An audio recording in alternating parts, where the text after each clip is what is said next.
আসসালামু আলাইকুম, সবাই কেমন আছেন? আশা করি সবাই ভালো আছেন। আমি ভালো আছি। আজকে চলে গিয়েছিলাম কাচের ডাইনে। দেখতে পাচ্ছেন যে সমস্ত সিটগুলা একদম ফিল আপ হয়ে আছে। কাচের ডাইনে আমি যতবারই যাই অতবারই এরকম গ্যাদারিং দেখি, কখনো আমি এরকম ভিড় ছাড়া দেখি নাই। তো আজকে মোটামুটি কিছুটা কমই আছিল। ফার্স্ট দিন যখন গেছি আমি তো তখন বসার জায়গাই পাইনি। যাই হোক, কাজের টাইম থেকে আমরা আরও অনেক জায়গায় গিয়েছিলাম। 14 গ্রাম দিয়েছিলাম।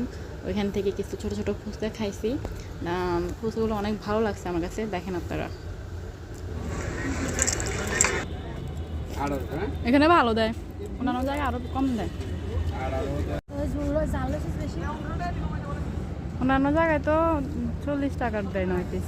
20 টাকা দিয়েন তো আপনারা ফুচকা ভালো করে বানিয়ে দিবেন। জাল দিয়েন না, এই জাল সব ভালো লাগে। হ্যাঁ, আমারে দিয়েন ভাই, সালাদ বাড়াই দিয়েন, ঝাল দিয়েন। হ্যাঁ আচ্ছা, খাইও, ঝাল খাইও। আবার রোদ রে না ভাই।